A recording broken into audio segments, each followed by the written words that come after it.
Je suis furieuse de vous connaître, vous savez. Oh oui, le papa de la vilaine qui va me voler mon grand-fils. Oh, la vilaine.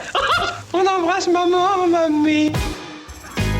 Et la pause était il y a quelques secondes, alors on retrouve tout de suite Christophe Barbier. Avec vous aujourd'hui, on parle de Lucchini pour faire plaisir à Valérie Benaïm. Cher Cyrielle, votre invité aime Fabrice Lucchini, eh bien parlons du phénomène Lucchini. Fait-il du théâtre ou fait-il du Lucchini ? C'est la question posée toujours à son encontre. Ce qui fascine ses inconditionnels est aussi ce qui agace ses détracteurs. Il est un spectacle vivant, un homme chaud, un être de lettres et de sons comme nous sommes de chair et de sang. Avec lui, la représentation est permanente, qu'il soit sur une scène de théâtre, un plateau de télévision, à la terrasse d'un restaurant ou au coin de la rue. Il lui suffit d'un interlocuteur pour avoir un public. Je me demande même parfois s'il ne joue pas pour lui-même quand il croise un miroir, une vitrine, une flaque. Fabrice Lucchini est un volcan superbe et généreux. La première fois que je l'ai vu en scène, c'était dans Le Secret d'Henri Bernstein en 1987. Fiancé timide puis époux révolté, il éclaboussait la scène de son énergie en interprétant ce Janus comique, coincé puis explosif. Puis il y eut les grandes démonstrations littéraires, amorcées avec Céline qu'avait vu, je crois, votre invité, l'entrée de Bardamu à New York. Prolonger ses aventures par le tutti-frutti de ses préférences littéraires. La Fontaine, Baudelaire, Barthes, Nietzsche, Chrétien de Troyes. Il nous a fait découvrir et redécouvrir bien des auteurs. Ensemble couronné par un manifeste politique signé Philippe Muret en 2010. Un spectacle contre la fièvre festive de l'époque et la dégénérescence de la culture officielle. J'aime ça en Fabrice Lucchini, ce double courage. Celui des textes, car il n'appâte jamais le public avec du facile, et celui du message, car Lucchini donne une voix aux malpensants. Il n'y a rien en lui de subventionné, aucune soumission au mode, à l'autorité, à la corporation. Il débine la gauche avant de crucifier la droite. Il pourfend la mesquinerie après avoir stigmatisé ses propres turpitudes. Il brunch au Ritz et se cache dans un troquet du 9e arrondissement. J'aime surtout Fabrice Lucchini quand il est dirigé, parce qu'il montre alors qu'il peut être autre et plus que lui-même. C'est pourquoi, par exemple, je n'avais pas goûté son Knock, qui lui valut pourtant en 2002 un succès commercial. Il était en roue libre, le reste de la distribution lui était asservi, il me semblait s'ennuyer, alors qu'on l'attendait dans un dialogue avec le fantôme de Louis Jouvet. En revanche, Lucchini était puissant.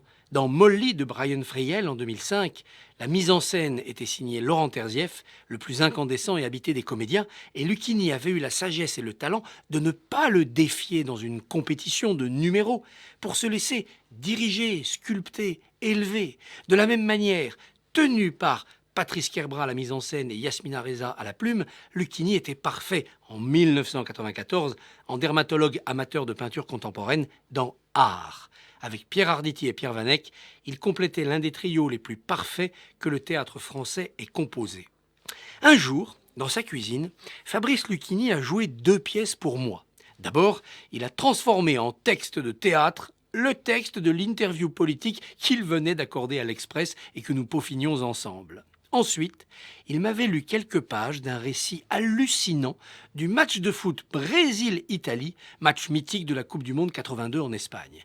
Les mots s'empilaient, il les escaladait, il grimpait, s'envolait. Je le voyais monter très haut, crevant le plafond de sa cuisine et le ciel de Paris. Je le voyais battre des pages comme un moineau, puis redescendre soudain d'un éclat de rire.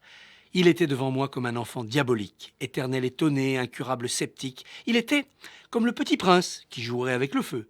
Il était comme Tistou, le héros du livre de Maurice Druon, Tistou, les pouces verts. Un ouvrage écrit entre 2 tomes des Rois maudits sur un enfant qui savait faire pousser jusqu'au ciel la moindre des plantes vertes. Et si Fabrice Lucchini, comme Tistou, était un ange ? Un ange, merci Christophe Barbier, c'est joliment raconté. Allez, tout de suite, on passe à la chronique émotion de Jérôme Goulon. Vous écoutez Radio J. Bonjour Cyrielle. Bonjour Jérôme. Valérie. Bonjour. C'est le moment de la chronique Culture Émotion. On va entrer dans votre univers et parler d'artistes que vous aimez. On va commencer par une chanteuse que vous appréciez beaucoup et qui a marqué votre enfance. Cette chanteuse, c'est tout simplement votre artiste préférée, la grande, l'immense Aretha Franklin. Ah, oui. Une artiste qui a marqué votre enfance. On va expliquer pourquoi. Vous avez même déclaré sur Twitter lors de son décès en 2018 « Je vous ai tant aimé, Aretha Franklin, respect ». Une déclaration pleine d'amour et d'émotion qui prouve votre attachement à cet artiste. Alors on l'écoute, puisque c'est votre moment Valérie, on peut entendre la chanson Think, le répertoire d'Aretha Franklin, il est très grand.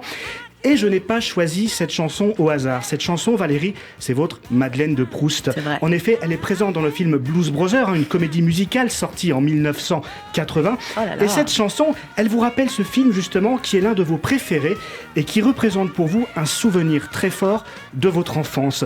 Vous aviez 11 ans quand votre papa Prosper vous a emmené voir ce film. Et pour vous, c'était une vraie fierté. La fierté, je vous cite, que votre papa vous emmène toute seule avec lui voir ce film de grand. Vous aimiez tellement cette chanson que vous l'écoutiez en boucle dans votre Walkman. Alors pour nos plus jeunes auditeurs, le Walkman c'est l'ancêtre de l'iPod, voilà. Alors aujourd'hui, la magie elle opère toujours puisque vous dites à propos de cette chanson, dès que j'entends ce morceau où que je sois, ça me met de bonne humeur, ça me met en joie, je le chante à tue-tête. Vous ajoutez, je n'ai pas le talent d'Aretha Franklin, mais je m'en fiche, je chante cette musique, elle me met la patate. Alors Valérie, est-ce que vous voulez nous faire une démo ? Bien sûr, tu penses. mais on va éviter, d'accord, on a compris. Alors puisqu'on parle d'Aretha Franklin, difficile de ne pas évoquer une autre artiste dont Valérie Benaïm est aussi totalement fan, Jérôme. Oui Valérie, on est dans la chronique émotion et ça tombe bien, il y a une artiste, Valérie, qui, je vous cite, vous met les poils. Cette artiste c'est Amy Winehouse. Alors on peut entendre... Vous êtes forts les gars. On peut entendre le titre Back to Black, issu du deuxième album d'Amy Winehouse, sorti en 2006. C'est l'un des plus gros succès de la chanteuse, disparue il y a 10 ans déjà. Et ce deuxième album, il a une histoire assez incroyable. Il faut resituer le contexte. Amy Winehouse, elle avait sorti son premier album en 2003. Elle n'était pas entièrement satisfaite de ce premier album, chose assez incroyable. Elle a même déclaré qu'elle n'avait jamais été capable de l'écouter en entier. Elle ne l'assumait pas. Donc qu'est-ce qu'elle a fait pour écrire son deuxième album Back to Black ? Elle s'est replongée dans la musique des années 60. Pourquoi ? Parce que c'est une musique qu'elle avait beaucoup écoutée durant son enfance. Et ce sont avec son papa, avec son papa, exactement. Et ce sont ses souvenirs musicaux d'enfance avec son papa qui l'ont inspiré pour son deuxième album. En plus, durant l'écriture de cet album, Amy Winehouse, elle a perdu sa grand-mère, ce qui l'a fortement affectée et encore plus replongée dans son enfance. Un sentiment qui vous parle forcément, Valérie, puisque Cyrielle l'évoquait tout à l'heure, jusqu'à 11 ans, vous passiez tous vos étés dans le nord d'Israël, à Haïfa, chez votre grand-mère. Au final, ce deuxième album d'Amy Winehouse, il a reçu un accueil critique incroyable et elle était enfin fière de son œuvre. La preuve que les souvenirs d'enfance ont très souvent une influence considérable durant toute une vie. J'évoquais tout à l'heure Aretha Franklin, qui est votre Madeleine de Proust, Valérie Benaïm.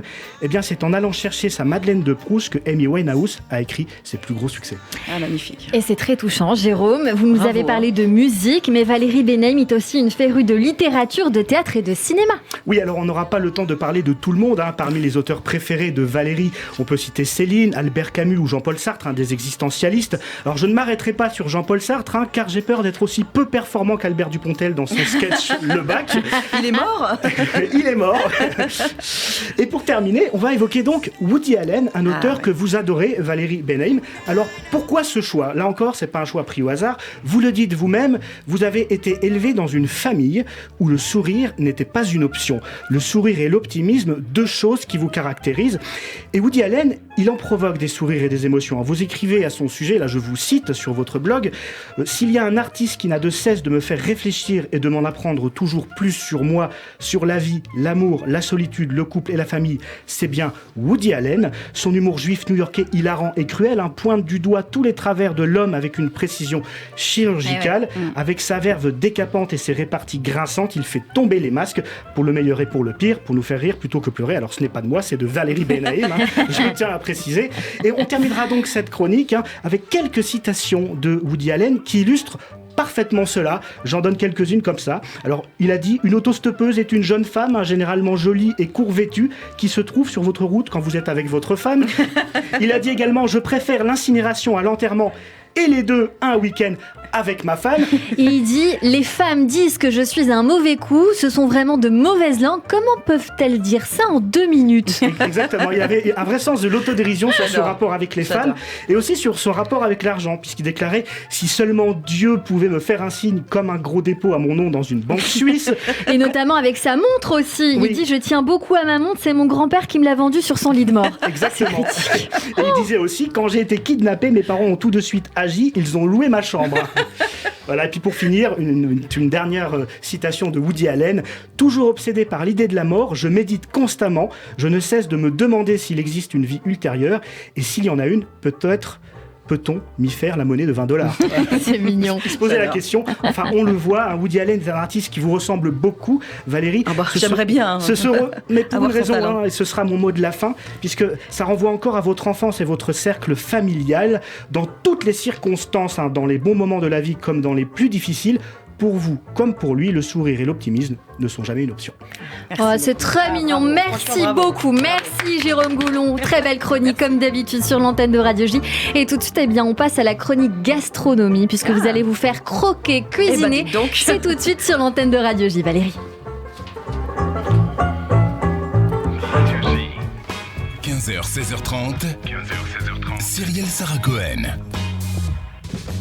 Le rôti de sanglier au velours, le lapin à la cabriole. Oh, la cabriole. Et si j'ai encore une petite faim, vous me donnerez un yaourt. Puis alors vite, parce que je suis très pressé. Et oui, on est aussi très pressé. Jérém Rage, bonjour. Valérie Benaïm, elle attend le menu.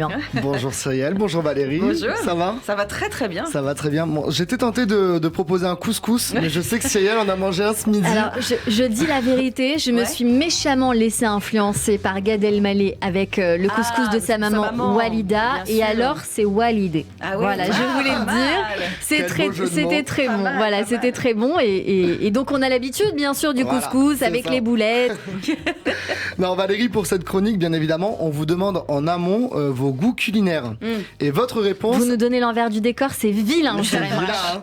Et votre réponse a été tout ce que fait ma mère. Ah ouais, non mais franchement, voilà, venez manger chez ma mère. Vous verrez. On a hésité à l'appeler. Valérie, je vous dis la vérité, j'ai dit à Jérém, je lui ai dit écoute, franchement, fais-nous un coup de maître, appelle Madame Benaïm. C'est ça. Parce que moi, ça m'a pas facilité la tâche, je vous avoue, parce que je ne connais pas votre mère. En revanche, je connais la mienne. Ah, et alors j'aurais jamais répondu tout ce que fait ma mère. Jamais. Ah mince. Alors, il y a rien de méchant là-dedans, Pauvre mais maman. Disons que la nourriture, c'est pas son domaine. Ah, d'accord. Voilà, Ah, elle tient un routier à la frontière espagnole, à la D'accord. Jonquère, exactement. Et elle ouvre à 5h du matin, et à 6h, c'est l'heure de l'apéro. D'accord, ok. D'accord. C'est-à-dire que tu sais ce qu'on dit, Cyrielle, en général. Hein. Ah, non, 6h moins 10, l'heure du pastis. Ah oui, d'accord. Vous buvez un peu d'alcool On ou dit pas ça, du- moi chez moi on dit pas ça, mais bon C'est vrai d'accord, ok. Ça dépend des familles. Un peu d'alcool ou pas pour vous, Valérie? Pas du tout, je bois pas du tout moi. Pas du J'étais tout. sûre. Je vous l'avais Pas du dit. tout. Je vous l'avais dit. Ouais, pas je du suis tout. désolée, je bois pas d'alcool. Mais c'est pas grave. Alors la devise de ma mère, c'est avec toutes les saloperies qu'il y a dans la nourriture, heureusement qu'il nous reste l'alcool pour oublier ce que l'on mange. Manger, c'est tricher. Autant vous dire que j'ai été élevé à la tequila paf. Hein. Ah oui, oui. Comme disait ma mère, la vie n'est pas si rose. Enfin Valérie, j'ai entendu dire que l'un de vos aliments préférés était le riz. Ah oui, alors je sais pas pourquoi, mais je peux le manger sous toutes ses Sous formes. toutes ses formes. Ah oui, nature, cantonné, je sais pas, peu importe, du moment, sauter, enfin je sais, j'adore ça. Une passion pour le riz. J'ai une passion pour le riz. Et alors en dessert, quelque chose qui va certainement vous rappeler votre enfance. Dites-moi. Une banane écrasée avec du sucre. Ah Oh là là. Ça c'est quand on est malade, quand on n'est pas bien. Le petit truc de tu veux une petite banane avec un peu de sucre, etc. Voilà, ça c'est le petit dessert de quand on a un peu de fièvre, qu'on est voilà, Et, qu'on va pas à et l'école. qu'on donne aussi aux bébés, aux enfants pour les fortifier remplir un peu, petit peu. Moi pour j'en les ai des remplumer. souvenirs. Hein. Ben Je mets pas beaucoup. Fallait Oh là les là, remplumer. Jérém, je vous vois venir. Les Pardon. filles. Je vous vois là. Alors, Qu'est-ce qui se passe on va pas se Je mentir. sens le mauvais esprit sur Non, ma mais droite, là. c'est- Je le sens. oui. Riz et banane. Enfin, Qu'est-ce qu'il y a l'alcool coule dans mes veines. Tu vois, je sais. Je est sur connais un toutes planteur, les là astuces. Vous n'avez pas besoin de me mentir. Je sais que vous êtes alcoolique. En vrai, c'est pas possible. Ah, c'est les trucs de lendemain de cuite, c'est C'est ça ça, exactement. Ah oui. Et oui. Et en même temps, je comprends. Vous êtes partout à la télé, à la radio. C'est intense à souhait. Et il y a des moments où l'on craque. On va pas se mentir. Nous, avec Cyrielle, on se fait un petit shooter d'eau de vie avant chaque émission. Bien pour tenir le évidemment, coup. mais oui, fanfan. Un Covid. Petit arac. Et Valérie, en fait, si je devais vous associer à un seul plat, Ah, alors je dites-moi. dirais du chocolat. Ah. Alors, j'étais très tenté de demander à Cyril pour la blague du chocolat, mais Cyril n'a pas voulu. Parce que le mot chocolat, C'est ça nous fait flipper ça en nous a général. créé des petites angoisses. petits soucis. Bien sûr. Voilà, alors, du coup, j'ai pas appelé Cyril, bien évidemment, mais je vous ai ramené quand même 3 petits chocolats. C'est gentil, ça. Voilà. Et alors, pourquoi le chocolat? Je préfère comme ça que sur la tronchetta. Ah, que ouais, c'est mieux, ouais, c'est beaucoup mieux. Passez-moi un chocolat, Valérie. Ils ont l'air fantastiques. On donnera pas la C'est- marque, mais Voilà, on donne pas la marque parce que sinon, bon, après, c'est violet. Bon, voilà, tout le monde a reconnu la marque. Bon, alors, le chocolat, parce que c'est réconfortant, ça apaise, ça fait du bien, et surtout, on n'en a jamais assez. Comme vous, Valérie. J'ai C'est bien fait de adorable. venir. Et surtout aussi parce que le chocolat, c'est la vraie nourriture des dieux. Ah, Ouais. c'est joli. Ça, c'est C'est quelque chose joli. que j'ai Bah, on appris, savait pas. moi non plus. J'ignorais, Expliquez-nous alors. ça. Bah, Ouais. écoute, c'est a priori, c'est la vraie nourriture des dieux. Tous les dieux mangent du chocolat et ça apaise. Je crois qu'il y a Voilà. beaucoup de dieux Je- sur cette planète, Jérém. Et en tout cas, autour de cette table, nous sommes Merci tous férus de Le chocolat. chocolat, on est d'accord. Hein. Mais le chocolat, ça donne soif, Valérie. Alors, comme dirait ma mère, La Il revient. tequila. la vérité est au fond du verre. Cul sec. Merci beaucoup, Jérém Ray. Je rappelle qu'on vous retrouve bien sûr sur scène avec votre spectacle Pourquoi pas à Paris à la Divine Comédie tous les mardis à 19h30. C'est jusqu'au 5 avril. On va venir vous voir bien évidemment. On vous dit merci. Et puis en attendant de vous retrouver sur scène, on retrouve votre chronique roquante en podcast sur le YouTube de Radio J et radioj.fr.